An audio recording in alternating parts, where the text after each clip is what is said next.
On July 10, 1991, a gunshot was heard in a room of the Whitehall Motel in southern Arkansas, a building known at the time for being a center of drugs and prostitution. A neighbor and the victim's roommate saw the body, and multiple witnesses saw the killer exit the room and get into a car. With those reports, police were soon able to locate and arrest the shooter, James "Ice" McAuliffe. He was charged with first-degree murder and second-degree battery and pled guilty to the latter charge. He served 13 years of a 15-year sentence, and it's far from his first and only crime. McAuliffe still denies shooting her, but the evidence seems strong against him. Society can be satisfied that, to some degree, the killer faced justice. The only problem remaining is that no one knows the true identity of the victim. She had a chain of aliases, multiple ID cards, and no one knows her real name after all this time. Her face is known, and there are many pictures available of this young woman who, to this day, is titled Dorado Jane Doe.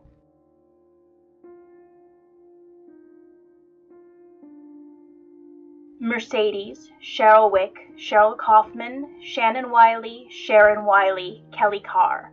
These are some of the known aliases used by Dorado Jane Doe before her death, though she would sometimes vary them by changing the spelling or adding a middle name.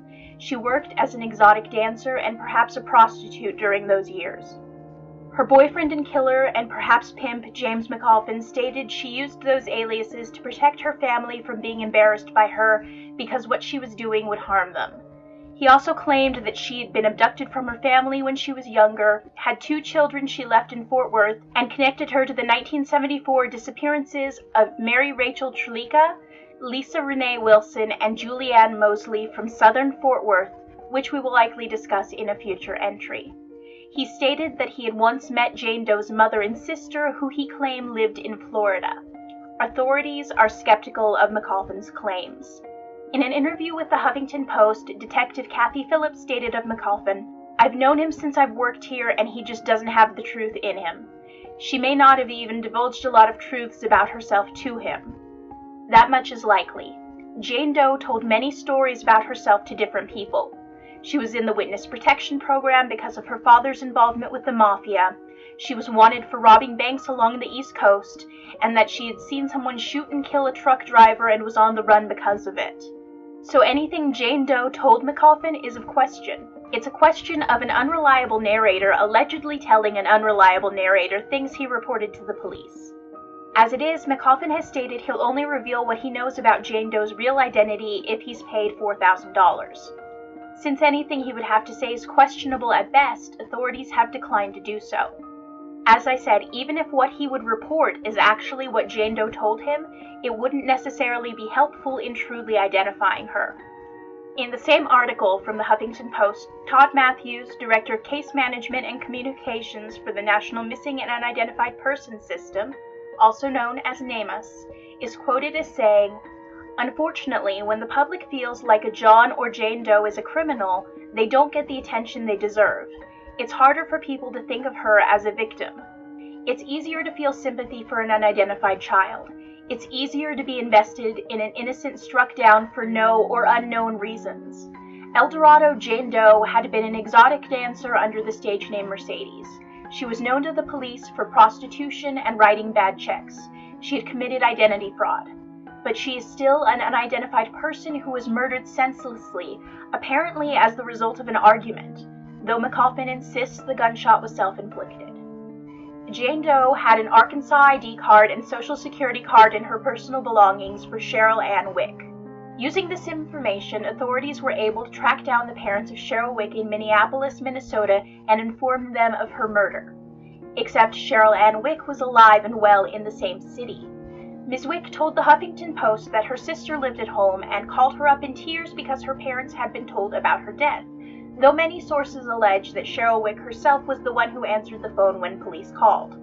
Ms. Wick didn't recognize Jane Doe, but said she had worked as a dancer and it would have been easy for Jane Doe to have stolen her identification cards from her wallet.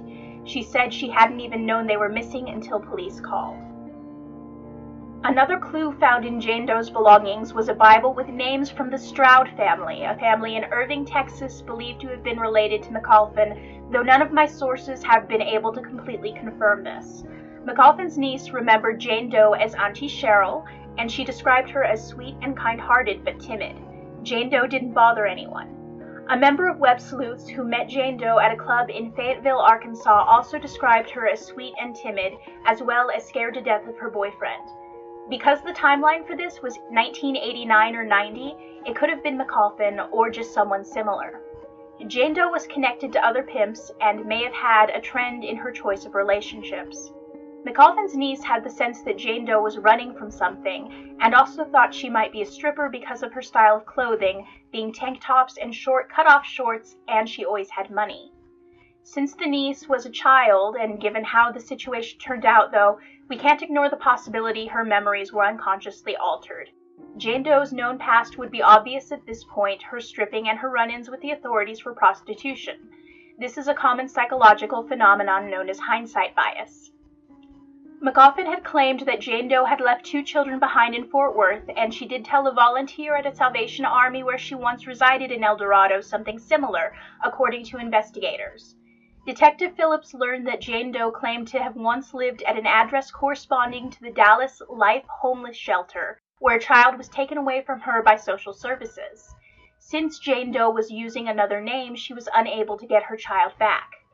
As to McCoffin's other claims, Jane Doe was cleared in the single bank robbery in which she became suspected, and there has been no evidence she was involved with either the Witness Protection Program or the Mafia. The claims of witnessing a truck driver murdered were thought briefly to be connected to the November 12, 1988 killing of Dwayne McCorkindale, a truck driver shot and killed at a rest stop in Chandler, Oklahoma, but again, there was nothing to connect her to that. El Dorado Jane Doe was killed on July 10, 1991, and James Ice McCoffin ultimately pled guilty to her murder. She was killed in room 121 of the Whitehall Motel, which was at 840 West Hillsborough Street, El Dorado, Arkansas. She is believed to have been between 20 and 30 years of age at the time of her death and was white. She was 5 foot 10 inches tall and weighed 162 pounds, or 178 centimeters tall and 73 kilograms in mass. This is quite tall for an American woman. She had naturally brown hair that was often dyed blonde and blue eyes. Her hair was 9 inches long when she died, and in her pictures seems to be frequently around or below shoulder length. She had a small scar or birthmark beneath her left breast, 3 earrings in her right ear, and approximately 2 earrings in her left ear. She had freckles, which she often covered with heavy makeup, at least in her photographs. Her DNA, fingerprints, and dental information is entered into national databases. Of note in her dental records is the fact tooth number 11, the upper left cuspid or canine, is shifted buccally or toward the cheek, and tooth number 27, the lower right cuspid or canine, is shifted lingually or toward the tongue. Jane Doe was found wearing a white t-shirt, acid-washed blue jeans, a black belt, white ankle socks, white tennis shoes, and a gold-colored chain-type bracelet on her right arm. It is unclear if the bracelet was actually made of gold or simply that color. She had 2 ponytail holders in her hair, which was bleached blonde at the time of her death. I have provided a clearly labeled direct link in the description to the images section of Jane Doe's Name Us file, which includes post-mortem photos for identification purposes. I have omitted them in this video because we have a large quantity of actual photos of Jane Doe, and so I didn't think them necessary in deference to more sensitive viewers. Prior to El Dorado, Arkansas, Jane Doe resided in the Dallas, Texas area, Shreveport, Louisiana, and Little Rock, Arkansas, according to authorities. The website eldoradojanedoe.wix.com has also traced her to California and Virginia Beach, Virginia, with possible ties to Minneapolis, Minnesota. Minneapolis was where the real Cheryl Ann Wick was ultimately found, and a menu from a Virginia Beach restaurant was found among Jane Doe's possessions. The California connection appears to be implied in a diary entry, though I cannot myself confirm the origins as being officially from Jane Doe, nor does it clearly suggest to me that she lived in the state. Jane Doe may have originally come from Florida, Texas, or Oklahoma. Known aliases based on the Huffington Post article include Cheryl Wick, Cheryl Ann Wick, Cheryl Wick, Cheryl Kaufman, Shannon Wiley, Sharon Wiley, Kelly Lee Carr, Kelly Carr, Helen Stenner, and her stage name Mercedes. It is true her murder is solved. A man faced justice and paid the price for the crime. He pled guilty. Even so, she has been consigned the name Jane Doe. Even if James McAuliffe knows her real identity, assuming she told him the truth, he refuses to speak without a substantial monetary gain. And even then, would it be the answer? Someone can bring closure to this case, the investigators who've been searching for answers, and the family and friends who might still be searching for her.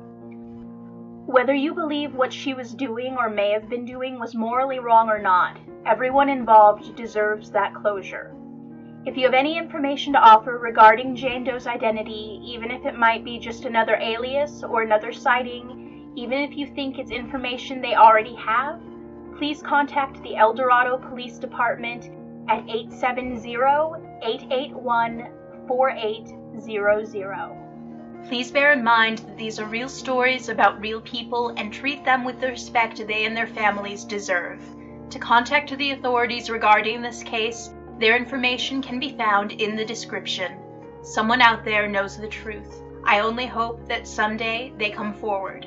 Thank you and good night.